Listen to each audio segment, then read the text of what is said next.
What if the Houston Texans found a bargain baller at the wide receiver position in free agency? And what if offensive coordinator Nick Caley knew exactly what this player was capable of and what he could do in the offense? Well, let me introduce you to Demarcus Robinson as a free agent target for the Houston Texans. We'll talk about the player, the price to get the player, and the verdict, thumbs up, thumbs down, should the Texans be chasing this player. We'll also have a food review for you at the end as well. Before we get to the player, Demarcus Robinson, I have to tell you, don't run to the comment section and go, but Cody, they need to get a wide receiver in the draft. But Cody, he's old. The Texans have one wide receiver they can count on right now. That's Nico Collins. And they have 4 to 5 spots that need to get filled on this roster. Now, maybe John Mechie and Xavier Hutchinson are filling a couple of those spots, but I wouldn't bet on it right now. They are going to acquire wide receivers a variety of ways. They'll probably use a draft pick on one. They'll probably sign multiple in free agency. They might even trade for one. This is not the only wide receiver that I'm advocating, or maybe I'm going to advocate against, them going to get. There's going to be lots of different ways to add wide receivers, but you need a variety of different wide receivers. And that brings me to the player, Demarcus Robinson, and exactly what he could bring to the Houston Texans. Robinson will be 31 years old this season, and over the past 2 seasons with the Rams, he's been pretty productive. 57 catches for 876 receiving yards and 11 touchdowns. Now, he's rarely spent any of that time as the number 1 or number 2 wide receiver. Of course, the Rams have had Cooper Kupp and Puka Nacua, and they've been tremendously successful. Plus, they've run the ball a little bit more than in previous years with Kyren Williams. So his stats over the past 2 seasons, and that's what you're seeing here is the combined over the past 2 seasons, individually over the course of a season, not excellent, not great. But you're not asking this guy to be the number 2 wide receiver. You're asking him to, on a bad day, be the number 3 wide receiver. On a good day, be the 4th or 5th wide receiver for this team. He's a veteran that's played a lot of football. He's durable. He barely ever misses a football game. And the experience of playing a lot of football and having played under an offense that I'm sure will have some elements brought over with the new offensive coordinator, Nick Caley, makes Robinson, to me, an attractive fit for the Houston Texans. Again, if he's the second best wide receiver on the team, you got a pretty rough wide receiver room. But having a guy like him as the 4th or 5th wide receiver on your roster that has the yards per reception that he has over the past 2 seasons, that's 11th best in the entire NFL. 15.4 yards per reception. That's a pretty explosive player to be down on the bottom of your depth chart. So Demarcus Robinson as an explosive veteran who's played a lot of football, who has experience with some of the elements that the offense could have to it, it makes him a pretty decent fit for the Texans. Again, they have one wide receiver they can count on. Robinson right now is a better wide receiver than Xavier Hutchinson. He's a better wide receiver than John Mechie, and he could easily fit into the mix along with other wide receiver acquisitions. So what exactly is the price to get a guy like Demarcus Robinson? Well, it's not that expensive. $3-4 million to get a guy like Demarcus Robinson in the mix. His age and the overall stats aren't going to elicit a significant investment, and he might be interested in hanging out in an offense that's not going to be too dissimilar and will at least have some familiar concepts from the offense that he was just in LA. So that might be an attractive thing that maybe, hey, a bad team might have to pay the bad team tax.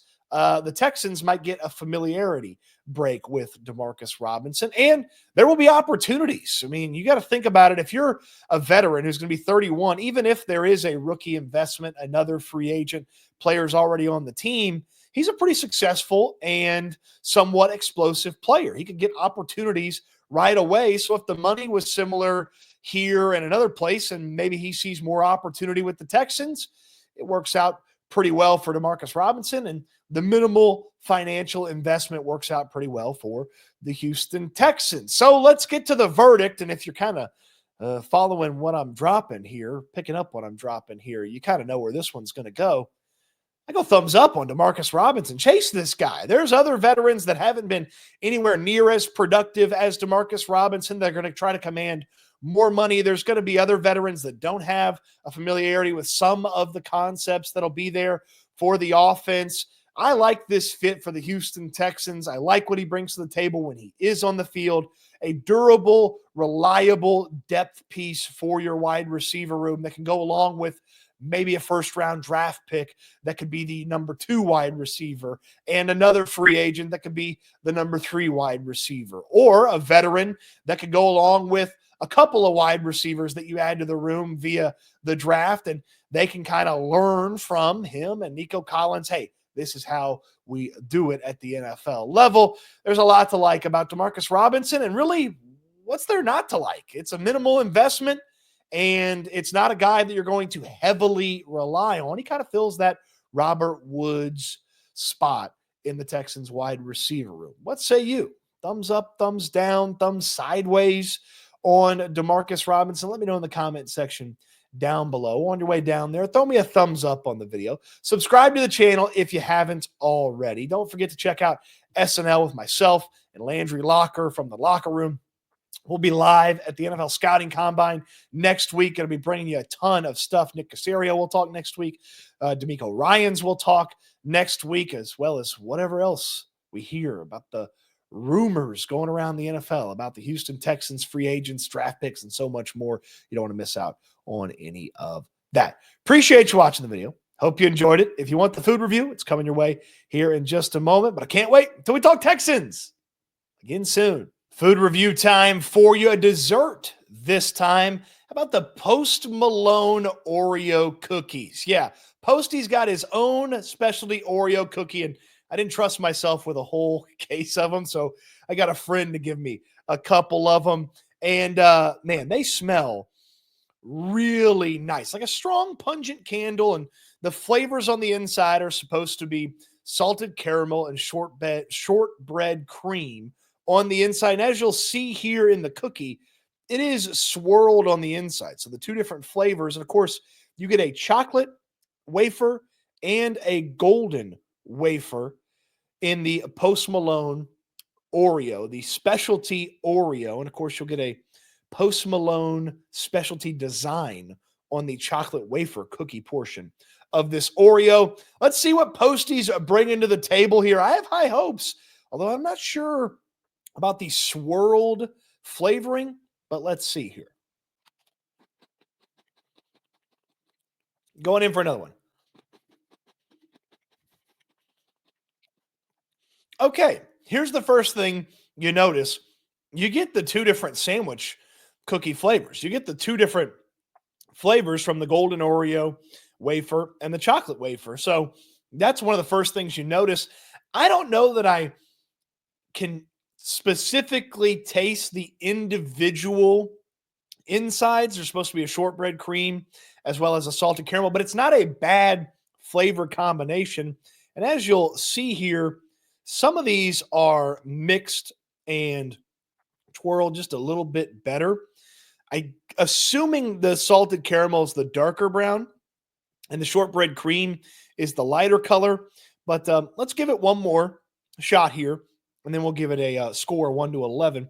Here's this Post Malone design on the back. Let's see here. Oh, go on.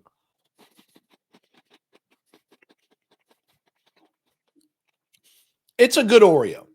And if you like the salted caramel flavor, you like caramel flavor, you're going to like this Oreo. Is this an Oreo that I'd go back for over and over and over again? Like, if I crack a case of Oreos, I can eat a whole sleeve. I can eat a whole section of Oreos, and I won't even feel guilty about it because they're so delicious. Oreo Thins, I could finish a whole case of Oreo Thins from first crack if I had to or wanted to. I'm not proud of that, but I could. I just don't know if this is a flavor that I'm going to keep going back to. You know what it'd be great with? Is the Post Malone Oreo would be great with some vanilla ice cream, because you've got a lot of different flavors there. You've got the chocolate wafer cookie, you got the golden wafer cookie, and then you've got kind of the multi-flavored inside to this Oreo cookie. It's a good Oreo. It's better than the Coke Zero Oreos or the Coke Oreo combination. So I hope I can remember that score and go past that score. Again, good Oreo, not a great Oreo. The scale's 1 to 11. 11 being Tom Brady, greatest of all time. 1 being, undrafted free agent that doesn't make the team.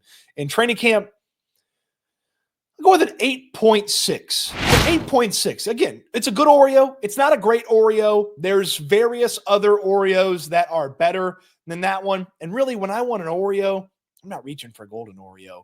I'm not reaching for caramel. I'm reaching for chocolate. Okay? Those 2 chocolate wafer cookies with the traditional Oreo inside. That's what I'm searching for. That's what I'm reaching for when I reach for an Oreo. Not reaching for the flavors that Posty's put together. It's among the better collaborations, but it's just a good Oreo, not a great Oreo. Probably worth checking out, though. Get it in a rotation. Split it with some friends. I don't know that you want a whole package of them. Split it with some friends, and let me know if you try them with the vanilla ice cream. I feel like that'd be a great way to try them. And that's the food review on the Post Malone Special Oreos.